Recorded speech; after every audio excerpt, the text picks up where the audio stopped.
The aroma of cinnamon and pine filled the Thompson family home on Cedar Street, a quaint suburban neighborhood in Naperville, Illinois. Outside, a light snowfall blanketed the neatly trimmed lawns, transforming the street into a scene straight out of a Norman Rockwell painting. Inside, the warmth of the fireplace and the soft glow of twinkling lights created a cozy atmosphere that seemed to push back against the winter chill. Laura Thompson, a woman in her early 50s with graying hair pulled back in a loose bun, bustled around the kitchen, her hands dusted with flour as she rolled out dough for her famous apple pie. The radio in the corner played White Christmas, the melody mingling with the clatter of pots and pans and the occasional burst of laughter from the living room. In the adjacent room, her husband Tom, a tall man with a salt and pepper beard, struggled with a tangle of Christmas lights. Their grown children, Mike and Jenny, sat cross-legged on the floor, sorting through boxes of ornaments and reminiscing about Christmases past. The playful banter between siblings filled the air, punctuated by the occasional groan from Tom as he battled with the stubborn lights. Amidst the holiday hustle and bustle, 78-year-old Frank Thompson, Laura's father, sat in his favorite armchair, a worn leather recliner that had seen better days. His hands rested on the arms of the chair, and his eyes, though tired, sparkled with contentment as he watched his family prepare for the festivities. Frank had arrived from his home in Peoria just yesterday, making the 2-hour drive despite Laura's protests that he should have let them pick him up. Laura had expressed her concern about Frank driving alone, but he had dismissed her worries with his characteristic stubbornness and humor, reminding her of his long history of making the trip. Now, as the evening wore on, Frank felt a familiar weariness settling into his bones. The long drive, combined with the excitement of the impending holiday, had taken more out of him than he cared to admit. He pushed himself up from the chair, his joints creaking in protest. Frank announced his intention to retire early, citing the need to rest before Santa's arrival. His attempt at humor was met with a concerned look from Laura, who noticed he had barely touched his dinner. Frank brushed off her worry with a reassuring smile that didn't quite reach his eyes, attributing his lack of appetite to mere tiredness. As he made his way towards the guest room, Frank felt a twinge in his left arm. He rubbed it absently, attributing the discomfort to the chill in the air. The guest room, located at the far end of the hallway, was a cozy space that Laura had prepared with extra blankets and Frank's favorite quilt from home. Closing the door behind him, Frank let out a long sigh. The room was quiet, a stark contrast to the cheerful chaos of the living area. He sat on the edge of the bed, the old springs groaning under his weight. The twinge in his arm had grown more persistent, and now there was an odd pressure in his chest. Frank loosened his collar, thinking perhaps his shirt was too tight. Outside the room, life in the Thompson household continued its merry pace. Laura had moved on from pie making to stuffing the turkey, her hands working with the practiced ease of someone who had performed this ritual many times before. Tom had finally conquered the Christmas lights and was now perched precariously on a stepladder, trying to affix a star to the top of the tree. Mike called out directions to his father, guiding him in placing the star, while Jenny captured the moment on her phone, determined to document every aspect of their family Christmas. As the evening progressed, the temperature outside continued to drop. The weatherman on the local news station, which played quietly in the background, warned of an incoming cold front that would make this Christmas Eve one of the chilliest on record. In the kitchen, Laura glanced at the clock, realizing it was nearly time to start the Christmas Eve tradition of hot cocoa and cookies. She wiped her hands on her apron and asked Jenny to check on her grandfather, wondering if he'd like to join them for some cocoa. Jenny nodded and headed towards the guest room. As she approached, she noticed an unusual silence. There was no sound of movement, no creak of the old bed, not even the soft snoring that usually accompanied her grandfather's naps. She knocked gently on the door, calling out to her grandfather. Inside the room, Frank was now lying on the bed, his breath coming in short, painful gasps. The pressure in his chest had intensified, spreading across his torso and down his left arm. A cold sweat beaded on his forehead and a sense of dread washed over him as he recognized the symptoms he'd heard about so many times before. He wanted to call out, to respond to Jenny's voice, but found himself unable to form the words. The silence that greeted Jenny's knock was unsettling. She hesitated for a moment, her hand hovering over the doorknob. Something didn't feel right, but she didn't want to disturb her grandfather if he was sleeping. After a moment's deliberation, she decided to give him a bit more time, assuming he was just resting deeply after his long drive. Jenny made a mental note to check on him again soon and returned to the living room. As Jenny rejoined her family, the atmosphere in the house remained festive and warm. Tom had finally succeeded in placing the star atop the tree, earning a round of applause from Mike and a playful eye roll from Laura. The scent of freshly baked cookies now mingled with the other holiday aromas, creating an irresistible fragrance that seemed to embody the very essence of Christmas. Outside, the snowfall had intensified, transforming the suburban street into a winter wonderland. The branches of the old oak tree in the front yard sagged under the weight of the snow, its bare limbs now adorned with a glistening white coat. The streetlights cast a soft glow on the deserted road, their light reflecting off the pristine blanket of snow. In this picturesque scene, a scruffy stray dog emerged from the shadows, its matted fur clinging to its gaunt frame. Each step it took was deliberate, its nose twitching as it caught the faint aroma of warmth and life from the house ahead. Despite the cold biting through its thin coat, the dog pressed on, drawn by an instinct as old as time. The dog paused at the edge of the Thompsons' property, its ears perked forward. Through the frosted windows, it could see the shapes of people moving about, hear the muffled sounds of laughter and music. But it was another scent, something beyond the tantalizing smell of food that drew the animal's attention. Meanwhile, inside the guest room, Frank's condition was deteriorating rapidly. The pain in his chest had become almost unbearable, radiating down his left arm and up into his jaw. He tried to sit up, to call for help, but found himself paralyzed by a combination of pain and fear. His thoughts turned to his family, just rooms away, unaware of his distress. He silently prayed for someone to check on him, to notice that something was wrong. In the living room, Laura was distributing mugs of hot cocoa, topped with generous dollops of whipped cream. She wondered aloud if they should wake Frank, glancing towards the hallway with a hint of concern in her eyes. Tom reassured her, suggesting they let Frank rest and save him some cookies for the morning. As the family settled in for their Christmas Eve tradition, none of them aware of the crisis unfolding in the guest room, the stray dog outside made its move. With surprising agility for its thin frame, it leapt over the low fence surrounding the backyard. Landing silently in the snow, it padded towards the house, drawn by an instinct it couldn't explain. The back door of the Thompson house, left slightly ajar during the comings and goings of the evening's preparations, creaked open under the gentle pressure of the dog's nose. Unnoticed by the family gathered in the living room, the animal slipped inside, bringing with it a gust of cold air and a few snowflakes that quickly melted on the warm kitchen floor.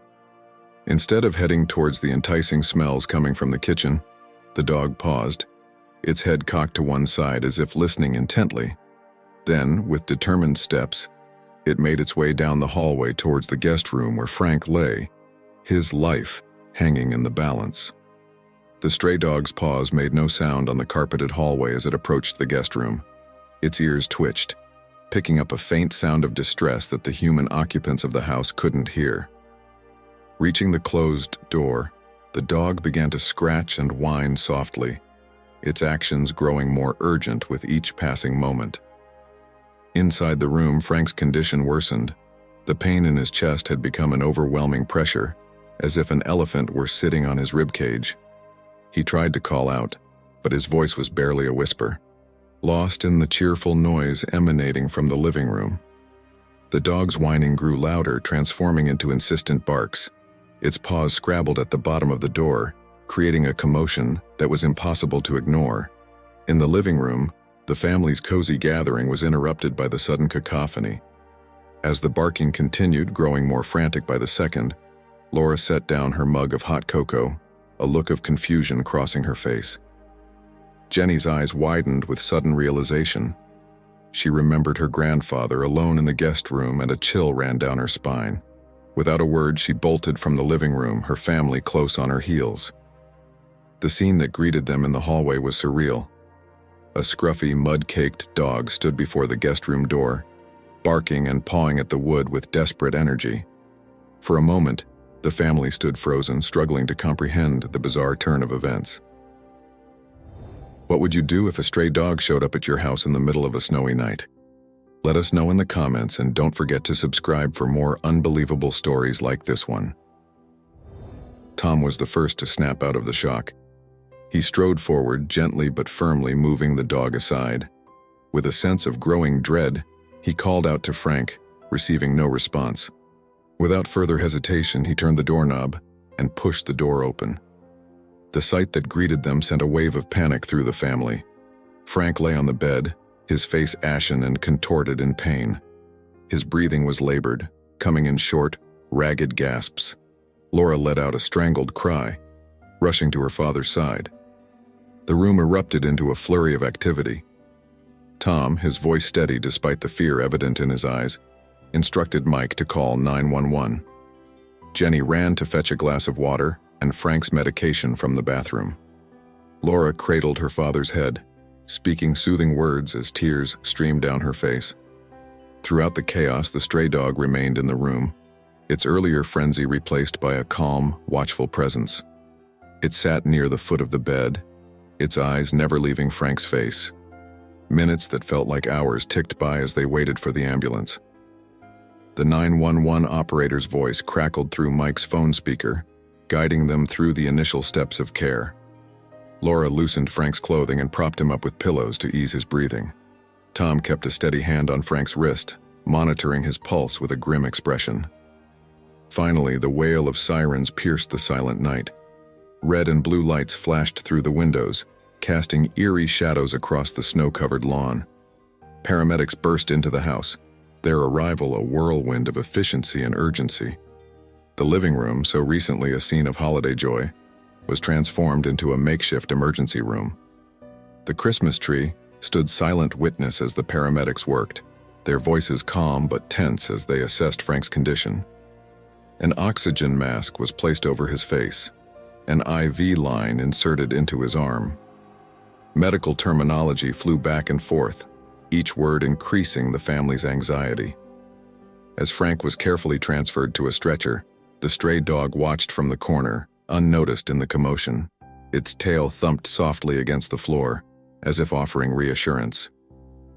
The decision of who would ride in the ambulance was made quickly.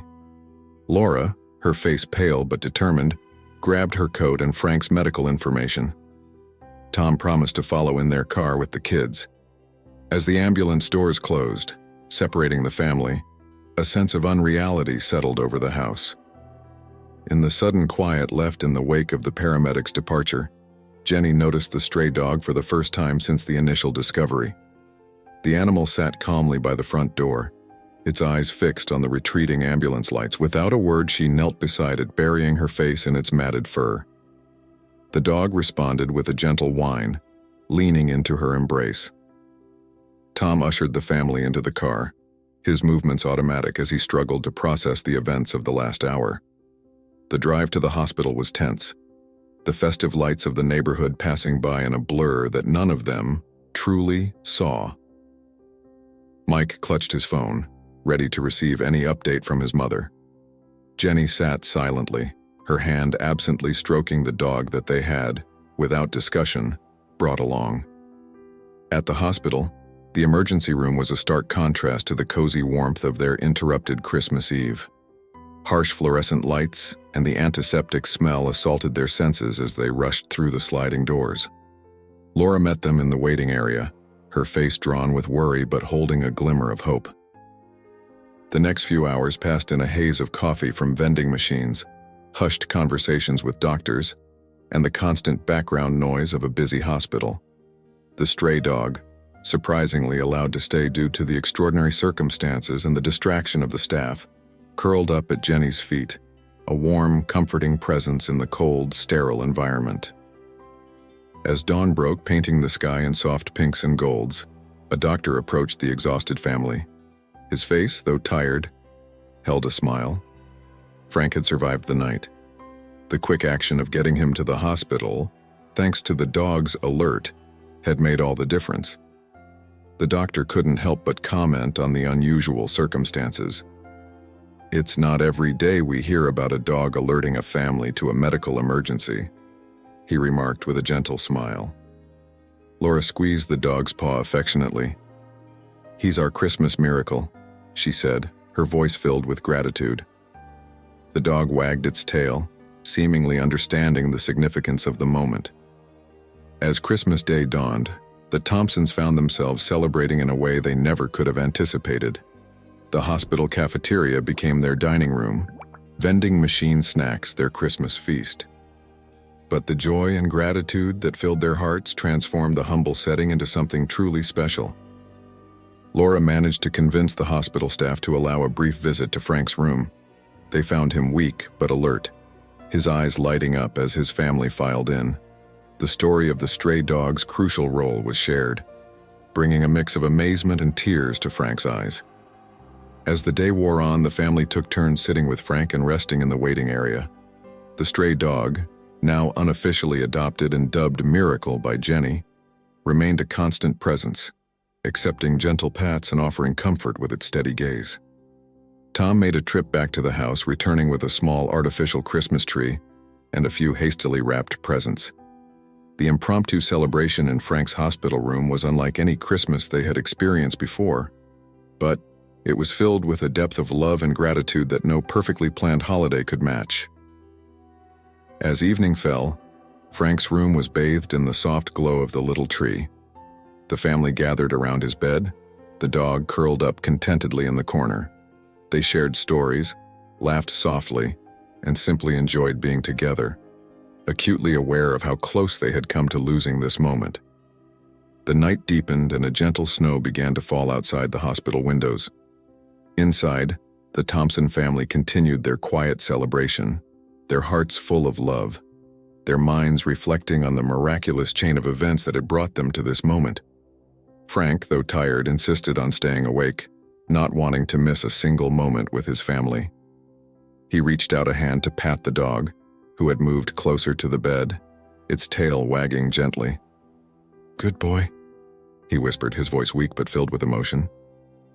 Jenny, noticing her grandfather's fatigue, began to softly hum a Christmas carol. Soon, the others joined in, their voices blending in a tender rendition of Silent Night. The simple melody filled the room, a soothing lullaby that seemed to encompass all they had experienced. As the song ended, a comfortable silence fell over the room. The steady beep of Frank's heart monitor provided a reassuring background rhythm. Tom stood up, stretching his tall frame, and suggested that they should let Frank rest. One by one, they said their goodnights to Frank, each embrace lingering a little longer than usual.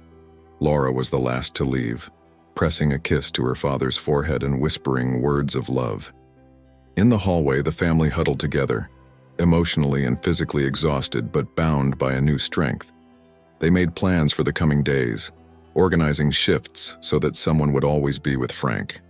They made their way through the quiet hospital corridors, the late-night silence broken only by the soft squeak of their shoes on the polished floors.